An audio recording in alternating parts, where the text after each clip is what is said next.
Je suis restée dans le coma pendant des mois. Quand je me suis réveillée, j'ai découvert que mon fils avait vendu ma maison. Il ne m'a pas donné ma part, alors j'ai engagé 2 hommes pour rendre justice. Commentez ce que vous pensez qu'il va se passer, votre opinion est très importante, et abonnez-vous à ma chaîne pour soutenir mon travail, votre aide est très importante. L'odeur du café fraîchement moulu remplissait la cuisine ce dimanche matin-là quand mon monde s'est effondré.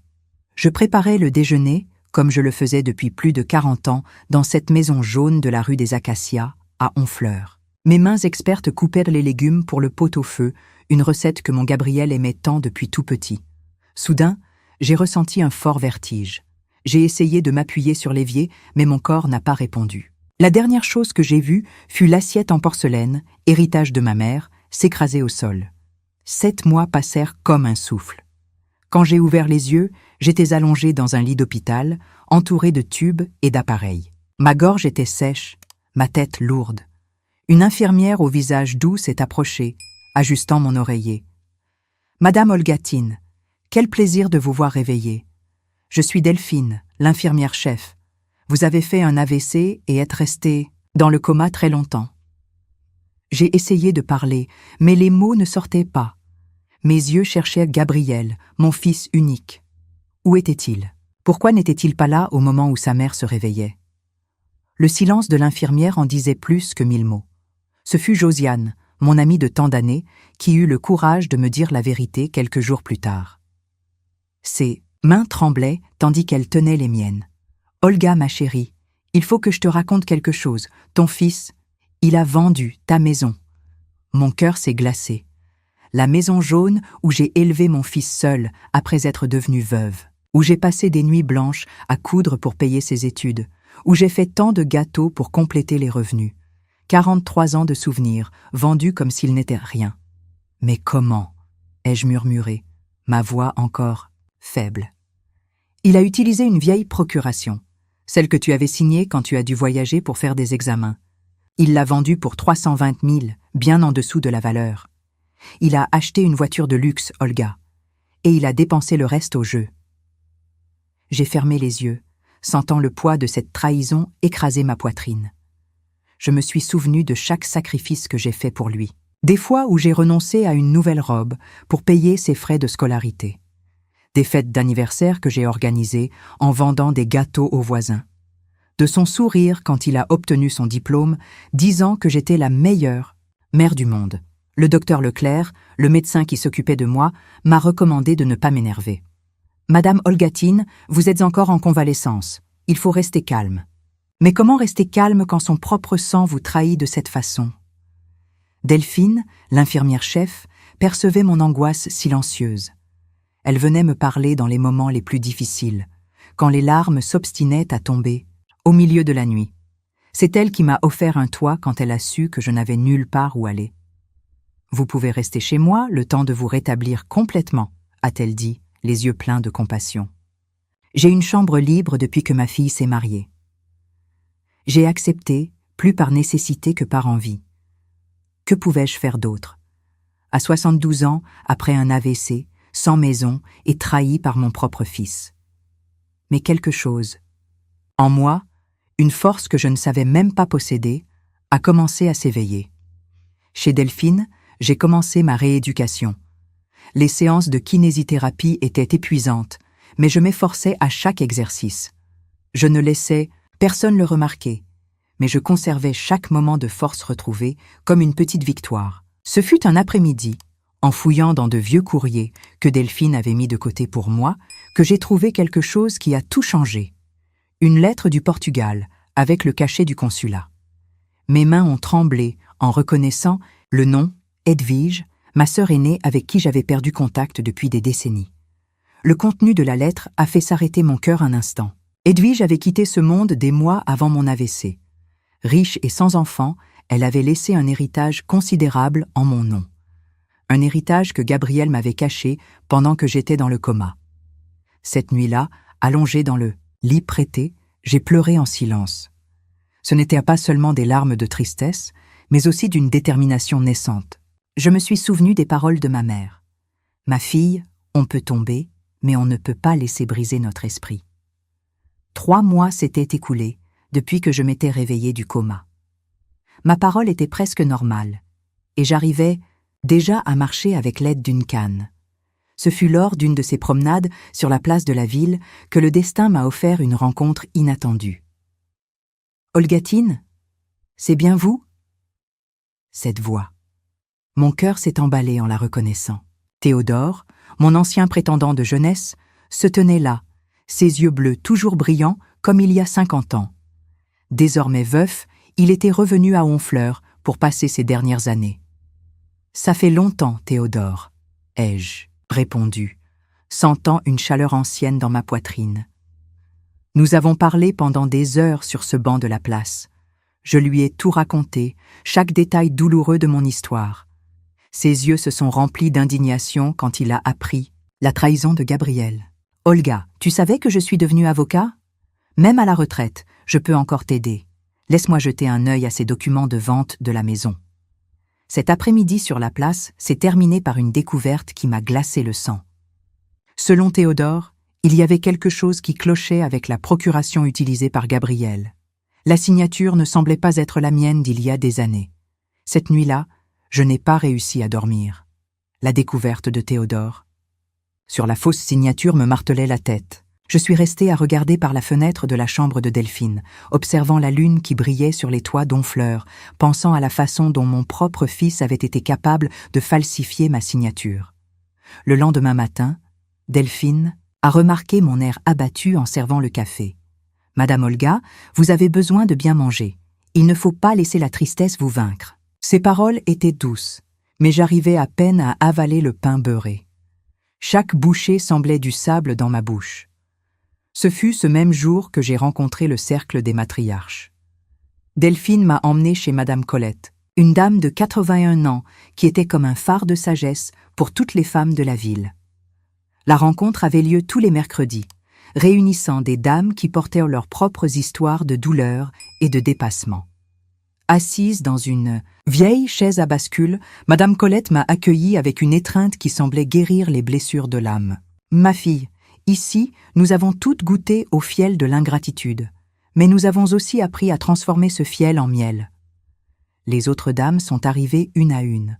Chacune apportait un plat de friandises et un cœur plein d'histoires. Entre les sablés au beurre et le café filtré, je me suis ouverte, laissant les mots s'échapper comme l'eau d'un barrage longtemps retenu. « Le pire n'est pas d'avoir perdu la maison, » ai-je soupiré, retenant mes larmes. C'est de savoir que mon propre fils, que j'ai élevé avec tant d'amour, a été capable de me trahir ainsi. Madame Colette a pris mes mains entre les siennes, marquées par le temps et le travail. « Olgatine, tu sais faire ces gâteaux qui étaient célèbres dans la ville, tes cajusigno et tes coccadas ?» J'ai confirmé de la tête, sans comprendre où elle voulait en venir. « Alors commence par là. La fête de la rose arrive. Tes gâteaux ont toujours été un petit coin de paradis. Il est temps de montrer que tes mains ont encore la force de créer, pas seulement de pleurer. » Cette suggestion a allumé une petite lumière en moi. Je me suis souvenu des temps où ma cuisine était pleine de commandes, de l'odeur du sucre brûlé, des moules alignés sur la table. C'est avec cet argent que j'arrivais à donner une vie meilleure à Gabriel. Mais la vie réservait d'autres. Surprise. La semaine suivante, j'achetais des ingrédients à la petite épicerie de Monsieur Dubois quand je suis tombée sur Clara, ma belle-fille. Elle a pâli en me voyant, comme si elle avait vu un fantôme. « Madame Olga » a-t-elle balbutié, serrant un sac de courses contre sa poitrine. « Vous allez si bien. » J'ai remarqué quelque chose de différent dans ses yeux. Ce n'était pas l'embarras de quelqu'un qui a participé à une trahison. C'était autre chose. De la douleur, de la culpabilité. « Clara » ai-je appelé, gardant ma voix ferme. « Vous saviez ce que Gabriel faisait pendant que j'étais à l'hôpital ?» Elle a regardé autour d'elle, nerveuse, puis a murmuré. « Je peux passer à la maison où vous êtes ? J'ai besoin de vous raconter certaines choses. » Cet après-midi-là, Clara est apparue chez Delphine. Ses mains tremblaient en tenant la tasse de thé. « Madame Olga, j'ai essayé de l'empêcher. Je vous jure que j'ai essayé. Quand Gabriel a dit qu'il allait vendre la maison, je me suis disputée avec lui. J'ai dit que c'était mal que vous lui faisiez confiance. » Les larmes ont commencé à couler sur son visage. Il a tellement changé, Madame Olga. Le jeu, les dettes. Je ne reconnais plus l'homme que j'ai épousé. Je pense à me séparer. Cette révélation est tombée comme une bombe dans mon cœur. Mon fils ne m'avait pas seulement trahi, il était en train de détruire sa propre famille aussi. « Il est nerveux !» a continué Clara. « La semaine dernière, une lettre est arrivée du Portugal. Il l'a brûlée sans l'ouvrir, mais j'ai vu le cachet du consulat. Encore des lettres d'Edwige qu'il cachait. Mon cœur s'est serré, pensant à ma sœur qui est partie sans que je puisse lui dire au revoir. Avec l'aide de Delphine, j'ai commencé à préparer mes gâteaux pour la fête de la rose.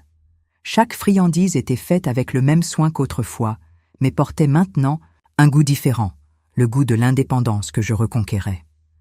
Le festival a commencé un jeudi froid de juillet. Mon stand, décoré de fleurs en papier crépon que les dames du cercle des matriarches m'avaient aidé à faire, s'est vite rempli de clients. Beaucoup étaient des visages connus, des gens qui se souvenaient de mes gâteaux d'il y a des années. « Madame Olga, c'est bon que vous soyez de retour, » disait-il. « Ces gâteaux ont le goût de l'enfance. » Ce fut un de ces après-midi du festival que j'ai rencontré Jeanne et Antoine, sans savoir qu'ils étaient les nouveaux propriétaires de ma maison. Ils ont acheté une grande boîte de gâteaux et sont restés discuter, enchantés par mes histoires sur les vieilles recettes. « Vous devriez connaître notre maison, » a dit Jeanne, innocente. « C'est une maison jaune dans la rue des Acacias. Elle a une cuisine merveilleuse, parfaite pour faire des gâteaux. » J'ai senti mon cœur rater un battement. Antoine a continué. « Nous l'avons acheté il y a quelques mois. Le jeune homme qui l'a vendu, Gabriel, a dit que c'était un héritage. De famille. » Delphine, qui m'aidait au stand, a fait tomber un moule vide. Le bruit a attiré l'attention de tous. Jeanne a réalisé que quelque chose n'allait pas, et ses yeux se sont écarquillés de compréhension. « Mon Dieu, vous êtes sa mère ?» J'ai acquiescé de la tête, sentant mes jambes fléchir. Antoine est devenu pâle. Mais il a dit que sa mère avait... Il n'a pas terminé la phrase, réalisant l'ampleur du mensonge qu'il avait acheté.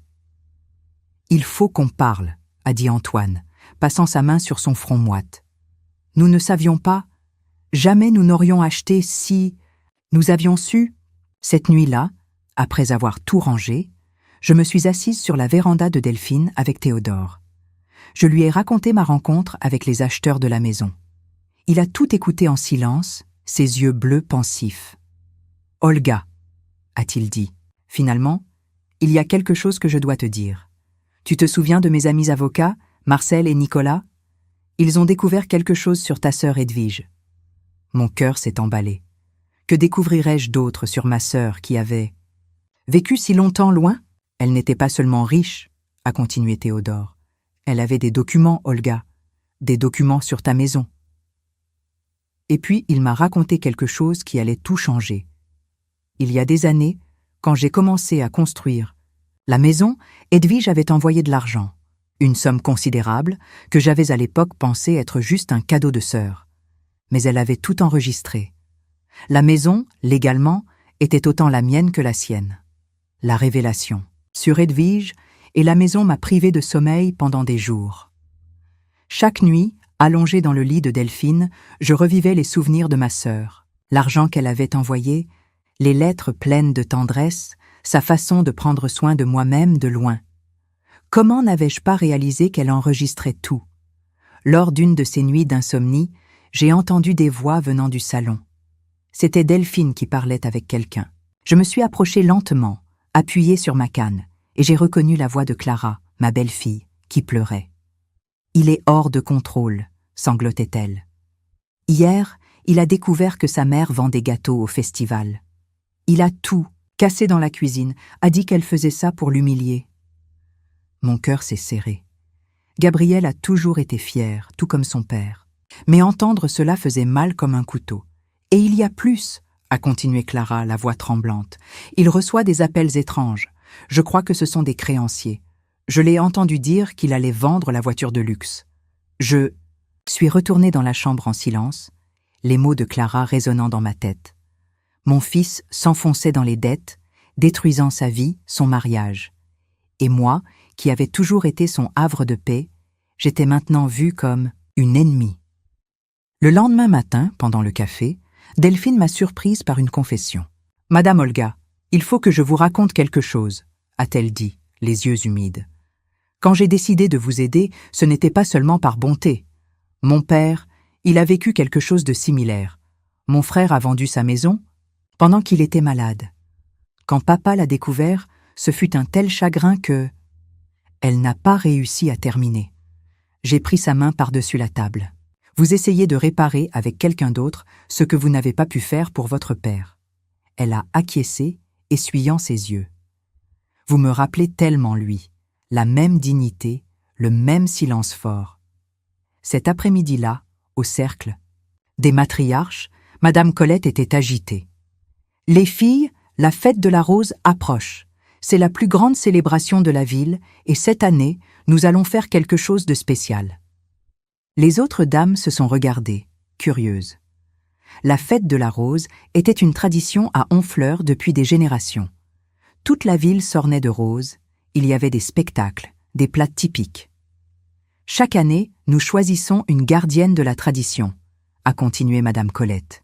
Une femme qui représente notre force, notre culture. Cette année, je propose Olgatine.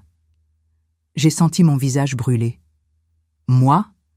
Mais après tant de temps éloigné, précisément, a interrompu Madame Colette, votre histoire a besoin d'être racontée. Vos gâteaux ont un énorme succès au festival, les gens en parlent, s'en souviennent. Et il y a plus, la juge Dubois sera présente.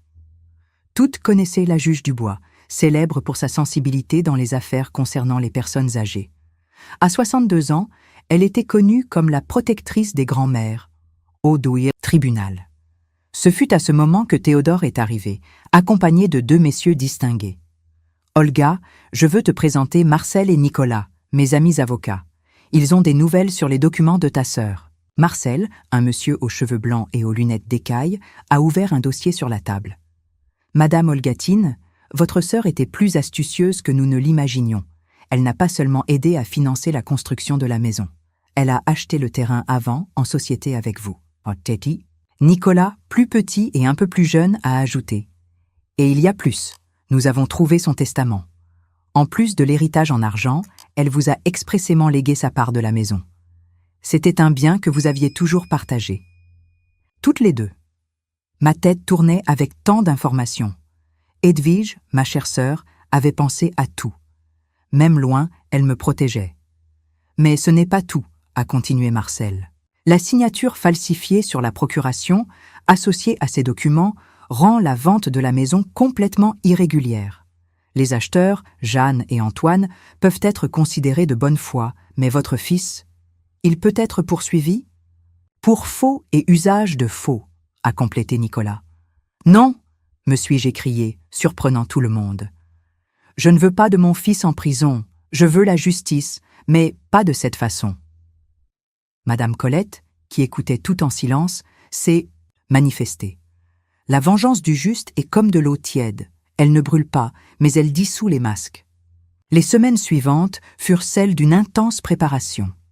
La fête de la rose approchait, et je partageais mon temps entre la fabrication de gâteaux, les réunions avec les avocats et les séances de kinésithérapie. Mon corps était plus fort, je n'avais presque plus besoin de ma canne. Clara passait dès qu'elle le pouvait, apportant des nouvelles.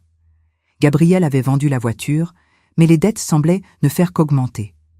Elle avait trouvé des papiers d'usurier parmi ses affaires. Un après-midi, alors que j'arrangeais les gâteaux à vendre, j'ai reçu une visite inattendue. Jeanne, la nouvelle propriétaire de ma maison, est venue seule.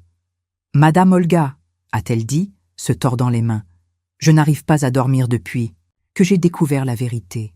Cette maison, elle a votre âme dans chaque coin. Les voisins me racontent comment vous avez élevé votre fils ici, les gâteaux que vous faisiez. » Elle a sorti une enveloppe de son sac. J'ai apporté toutes les copies des documents d'achat. Je sais que les avocats les ont déjà, mais je veux que vous sachiez que nous sommes disposés à faire ce qui est juste. Cette nuit-là, seule, dans la chambre, j'ai pris le chapelet de ma mère. Les perles usées glissaient entre mes doigts, tandis que je priais, non pour la vengeance, mais pour la sagesse. La fête de la rose a commencé un matin ensoleillé de septembre. La ville était magnifique, ornée de milliers de roses de toutes les couleurs. Mon stand de gâteaux, désormais célèbre dans la région, était spécialement décoré pour l'occasion. Ce fut pendant la cérémonie d'ouverture que cela s'est produit. Madame Colette est montée sur la scène installée sur la place centrale, sa voix ferme résonnant dans les haut-parleurs. Cette année, notre gardienne de la tradition est une femme qui incarne la force silencieuse d'Honfleur. Une femme qui, même abattue par la vie, s'est relevée avec la dignité des roses qui ornent notre ville. Soudain, j'ai vu Gabriel dans la foule. Il était différent, plus maigre, les yeux cernés, le visage marqué par des nuits blanches. Nos regards se sont croisés un instant. J'ai vu quelque chose dans son regard. Du regret? De la peur? Il a disparu parmi les gens avant que je puisse comprendre. La juge du bois était au premier rang, ses yeux attentifs suivant chaque mot. Quand Madame Colette a raconté mon histoire, sans citer de nom mais rendant l'injustice subie évidente, j'ai vu des larmes dans les yeux de nombreuses personnes présentes. Et c'est pourquoi, a conclu Madame Colette, qu'aujourd'hui, nous couronnons Olgatine Moreau comme notre gardienne de la tradition. Une femme qui nous enseigne que la véritable force ne réside pas dans le fait de crier, mais de rester debout, même lorsqu'on tente de nous abattre.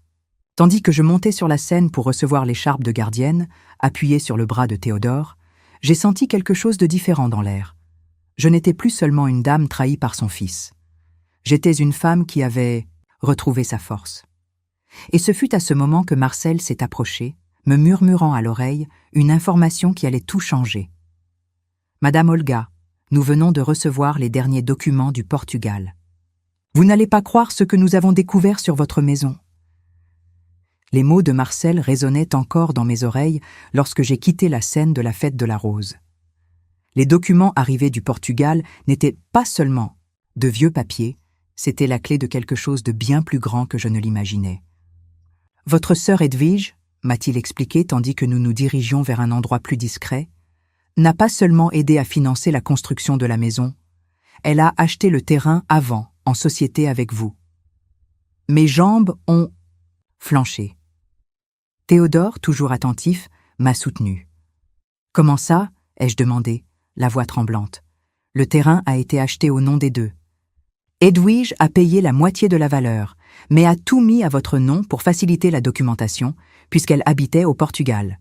Elle a gardé tous les justificatifs, tous les virements. » Nicolas, qui nous avait rejoints, a complété. « Et il y a plus. Nous avons trouvé son testament. En plus de l'héritage en argent, elle vous a explicitement légué sa part de la maison. C'était un bien que vous aviez toujours partagé toutes les deux. » Je me suis assise sur un banc de la place, sentant le poids de cette révélation. Je me suis souvenue des lettres d'Edwige, de la tendresse avec laquelle elle demandait toujours des nouvelles de la maison, de son intérêt pour chaque rénovation, chaque changement. Ce n'était pas seulement de la préoccupation de sœur, c'était le soin d'une propriétaire. « Qu'est-ce que cela signifie ?» ai-je demandé, même si j'imaginais déjà la réponse. « Cela signifie, a dit Marcel, que la vente faite par votre fils est complètement nulle. Il a vendu quelque chose qui n'était pas entièrement le sien, ni le vôtre. La moitié de la maison a toujours appartenu à Edwige, et maintenant, elle vous appartient par droit d'héritage. » À ce moment-là, j'ai vu Clara courir vers nous, essoufflée. « Madame Olga, Gabriel, il est dans la maison jaune. Il se dispute avec Jeanne et Antoine. Il a découvert que vous êtes la gardienne de la tradition et il est hors de lui. » Mon cœur s'est emballé. Théodore s'est levé immédiatement. « Je vais y aller. »« Non, » ai-je dit, raffermissant ma voix. « J'y vais. » Delphine, qui suivait tout, a essayé de m'en empêcher. « Madame Olga, ce n'est pas prudent. »« C'est plus que prudent, » ai-je interrompu. « C'est nécessaire. » Le soleil de l'après-midi teintait le ciel d'orange lorsque je suis arrivée rue des Acacias. La maison jaune, ma maison, semblait plus imposante que jamais, ornée des roses du festival. Les cris venaient du jardin. « Vous n'auriez pas dû lui parler !» hurlait Gabriel. « Cette maison est à moi, je l'ai vendue, tout est signé !» Jeanne, tremblante mais ferme, répondait « Nous avons acheté votre part, oui, Mais nous venons de découvrir que la moitié de cette maison n'a jamais été à vous pour la vendre. » Quand il m'a vu arriver, accompagné de Théodore et des avocats, Gabriel a pâli. Il semblait plus âgé, dévasté. Le costume cher qu'il avait acheté avec l'argent de la vente était froissé, sa cravate dénouée. « Maman, » a-t-il dit, la voix étranglée, « qu'est-ce que vous faites ?»« Qu'est-ce que tu as fait, mon fils ?» ai-je répondu, sentant mon cœur se serrer. « Pourquoi as-tu détruit tout ce que nous avons construit ?»« Vous ne comprenez pas, » a-t-il explosé. « J'étais noyé dans les dettes. Ils allaient me tuer. Je n'avais pas le choix. »« Nous avons toujours le choix, Gabriel, » ai-je dit, gardant ma voix calme. « J'ai choisi de travailler jour et nuit pour t'élever. J'ai choisi de faire des gâteaux, de coudre, de ne jamais abandonner. Tu as choisi de mentir, de falsifier, de trahir. » À ce moment-là, Madame Colette est apparue, suivie par la juge Dubois. La nouvelle de la confusion s'était répandue rapidement. « Madame Olgatine, » a dit la juge, « je suis au courant de votre situation. Vos avocats m'avaient déjà contacté. Ce qui s'est passé ici est très grave. » Gabriel a commencé à pleurer, quelque chose que je n'avais pas vu depuis qu'il était enfant. « Maman, pardonnez-moi. Je ne savais pas quoi faire. Les dettes ne faisaient qu'augmenter. » Ce fut alors que Clara, qui était restée silencieuse, jusque-là, a fait un pas en avant. « Dis toute la vérité, Gabriel. Parle de l'argent de ta tante Edwige. » Mon fils est tombé à genoux dans le jardin qui avait été le mien. J'ai trouvé les lettres, sur l'héritage. J'ai essayé de les cacher, j'en ai brûlé quelques-unes. Je pensais que si vous ne saviez pas, monsieur n'a pas seulement vendu une propriété qui ne lui appartenait pas entièrement, est intervenu Marcel, mais il a également dissimulé un héritage légitime et falsifié des documents. La juge Dubois observait tout avec des yeux attentifs. Jeanne et Antoine étaient visiblement bouleversés. « Messieurs, » a dit la juge, « je suggère de régler cela de la manière la plus appropriée possible. La situation est claire. Nous avons une vente irrégulière et des documents falsifiés. Ce fut à ce moment que j'ai pris une décision qui a surpris tout le monde. Je ne veux pas nuire à Jeanne et Antoine, ai-je dit. Ils ont acheté de bonne foi. Je ne veux pas non plus de mon fils en prison. « Que suggérez-vous » a demandé la juge. « Je veux ma part de la maison de retour, la mienne et celle que j'ai héritée d'Edwige. Le couple peut garder la partie qu'ils ont achetée à Gabriel, s'il le souhaite. Nous pouvons être voisins, partager la maison. » Jeanne a commencé à pleurer. « Madame Olga, vous êtes une sainte. »« Je ne suis pas sainte, » ai-je répondu. « Je suis juste une mère qui aime encore son fils, même quand il se trompe.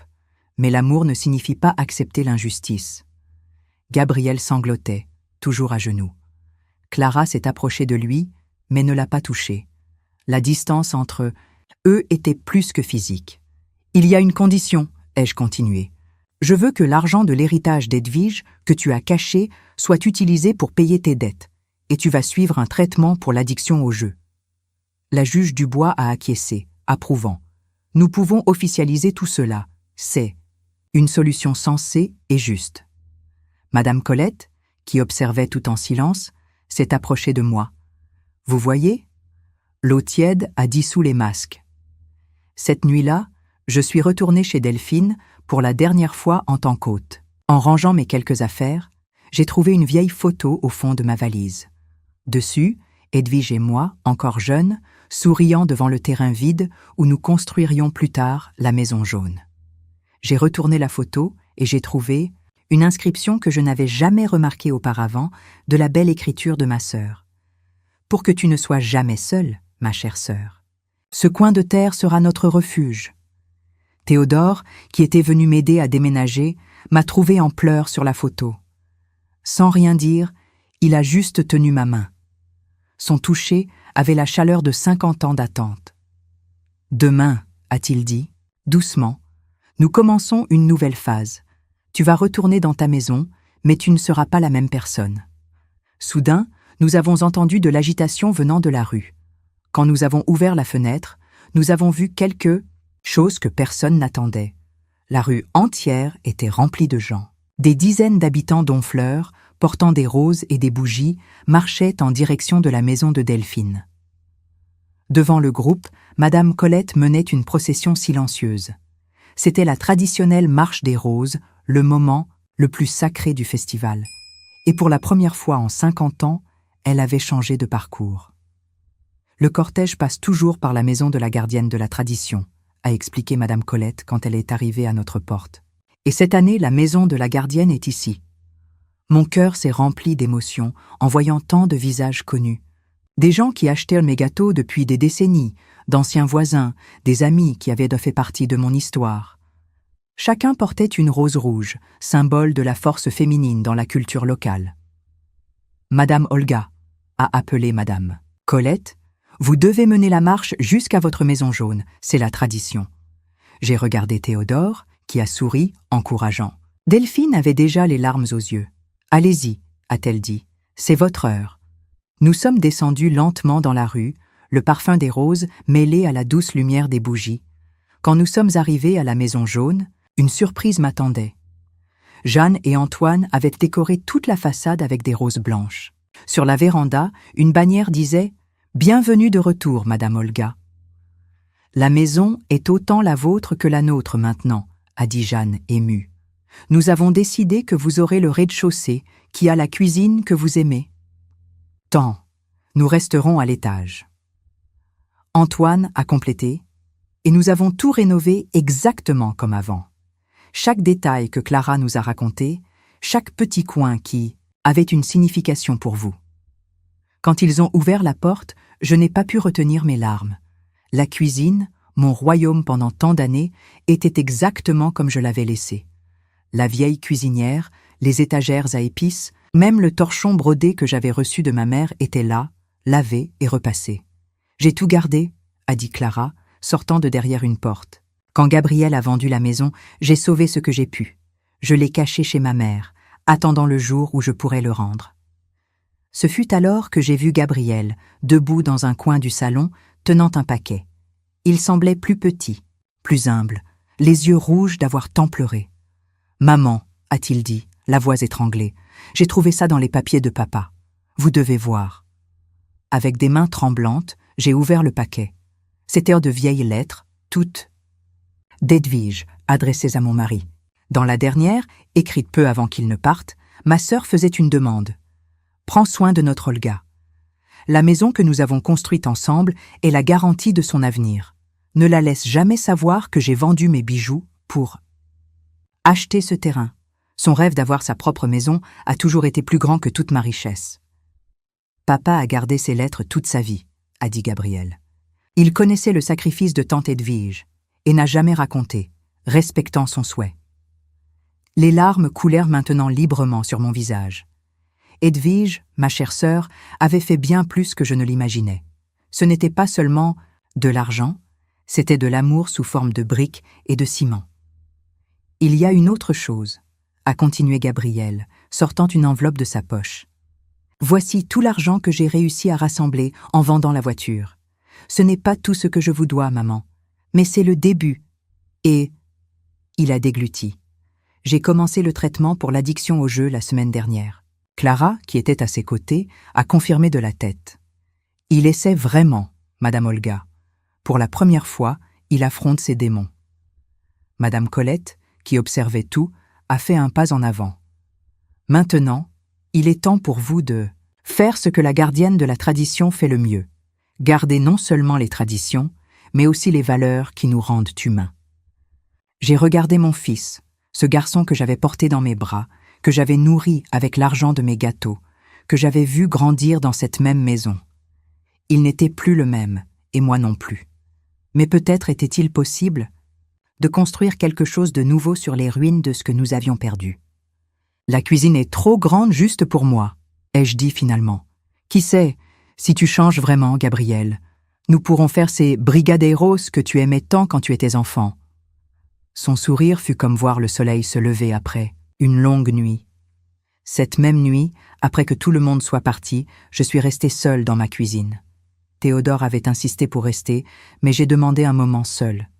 J'avais besoin de sentir chaque petit coin de cet endroit, maintenant avec des yeux différents. J'ai passé ma main sur l'évier où j'avais lavé tant de vaisselle, sur la cuisinière où j'avais fait tant de gâteaux, sur la table où mon fils avait fait ses devoirs tant de fois. Dans chaque coin, il y avait un souvenir, mais maintenant, il y avait aussi de la place pour de nouvelles histoires.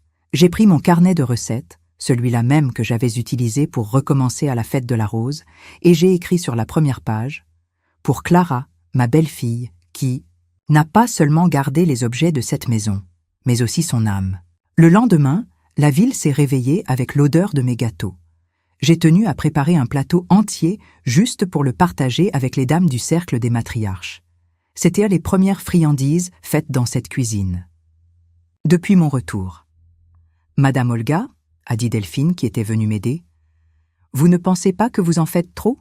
Vous avez fait des gâteaux toute la nuit. » J'ai souri, saupoudrant de sucre glace sur les cajousignos. Vous savez, Delphine, chaque gâteau que je fais est un petit morceau d'amour que je mets dans le monde. Et maintenant, plus que jamais, nous avons besoin d'amour pour guérir tant de blessures. Théodore est apparu en fin d'après-midi, apportant des roses de son jardin. Il n'a pas eu besoin de dire quoi que ce soit. Ses yeux bleus parlaient, pour lui. 50 ans d'attente avaient valu la peine. Vous savez, a-t-il dit, pendant qu'il m'aidait à arranger les gâteaux, j'ai toujours su que vous reviendriez dans cette cuisine. Des gens comme vous ne peuvent pas être séparés de l'endroit où leur cœur réside. Jeanne et Antoine sont descendus pour prendre le café, apportant une nouveauté. Ils voulaient apprendre à faire des gâteaux. La maison n'est pas seulement un lieu où vivre, a dit Jeanne. C'est un lieu où garder vivante la tradition de vos gâteaux, Madame Olga.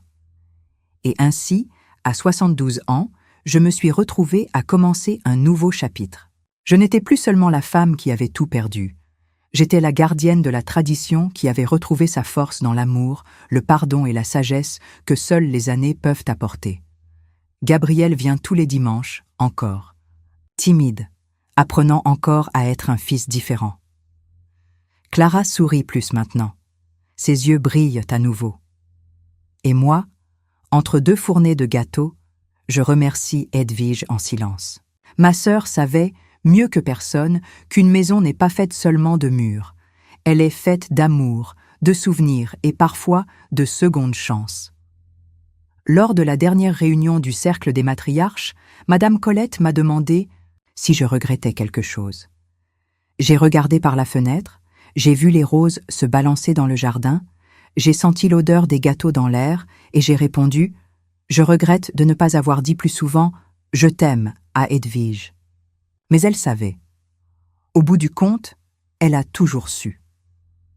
Et ainsi, dans cette maison jaune qui a maintenant tant d'histoires à raconter, je continue à faire mes gâteaux, à partager l'amour sous forme de sucre et à apprendre que, parfois, il faut tout perdre pour trouver quelque chose de bien plus grand, soi-même.